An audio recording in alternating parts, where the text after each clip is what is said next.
ঝাউয়া ব্রিজের পাশে রোড সাইডে মাছের দোকানে।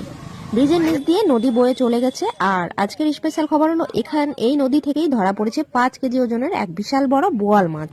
ঝাউয়া ব্রিজের নিচের নদী থেকেই লোকাল জেলেরা এটা ধরে সরাসরি এনে দিয়েছেন এই দোকানে। এই লেভেলের টাটকা মাছ কিন্তু সচরাচর পাওয়া যায় না।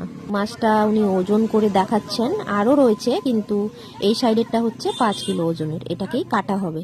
মাছ কাটার প্রসেসিং শুরু করে দিয়েছেন উনি। সো আমরা এই মাছটা থেকে 1 কেজি মাছ নিব। যতক্ষণ উনি মাছটা কেটে কমপ্লিট না করছেন ততক্ষণ তো ওয়েট করতেই হবে মাছ নিতে গেলে। যদিও মাছটা জ্যান্ত নয়, বাট নদীর টাটকা মাছ, এর স্বাদ কিন্তু একদম অন্য লেভেলের হয়। মাছ কাটা হয়ে গেলে বাড়িতে নিয়ে গিয়ে জাস্ট পরিষ্কার করার পালা, তারপরেই বানাবো একটা স্পেশাল বোয়াল মাছের রেসিপি। তো মাছ ধোয়া শেষ, একদম চকচকে ঝকঝকে পরিষ্কার। এখন চলছে ভাজার আগের সব থেকে গুরুত্বপূর্ণ ধাপ, ম্যারিনেশন। ধুয়ে পরিষ্কার করে রাখা মাছগুলো নিয়ে নিয়েছি। আজ রান্না করব বোয়াল মাছের তেল ঝোল রেসিপি।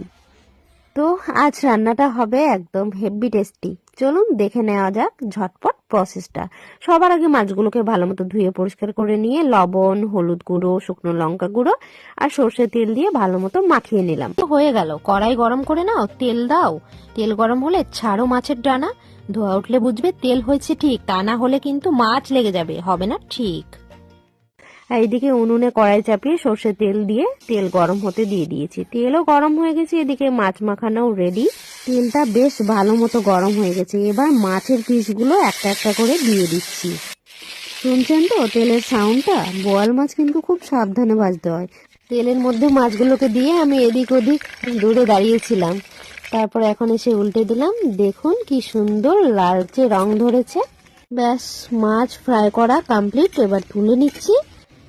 এবার মাছ ভাজার ওই তেলের মধ্যেই সব মশলা দিব। প্রথমে দিয়ে দিচ্ছি বাটা মশলা। বাটা মশলার মধ্যে ছিল পেঁয়াজ, রসুন, আদা আর শুকনো লঙ্কা। এবার দিয়ে দিচ্ছি টমেটো পিউরি। তার সাথে দিয়ে দেব সমস্ত গুঁড়ো মশলা, পরিমাণ মতো লবণ, হলুদ গুঁড়ো আর জিরে ধনে গুঁড়ো। একটা ছোট্ট মিস্টেক হয়ে গেছে, তেলের মধ্যে প্রথমে কালো জিরে ফোড়ন দিতে হতো, সেটা ভুলে গেছিলাম। এখন দিয়ে দিলাম, দিয়ে মশলা ভালো মতন কষিয়ে নিচ্ছি। মশলা কষানো হয়ে গেলে ঝোলের জন্য পরিমাণ মতো জল দিয়ে দেব। মশলা ভালোভাবে কষানো হয়ে গেছে, তেল বেরিয়ে এসছে মশলা থেকে। এবার পরিমাণ মতো জল দিয়ে দিলাম। ঝোলটা ফুটে উঠেছে, ধনেপাতা দিয়ে দিলাম। এবার দিয়ে দিচ্ছি সব শেষে ফ্রাই করে রাখা বোয়াল মাছের পিসগুলো দিয়ে আরো কিছুক্ষণ রান্না করে নেব। ব্যাস, রেডি হয়ে গেল আজকের রেসিপি বোয়াল মাছের তেল ঝোল। এবার পালা সার্ভ করার।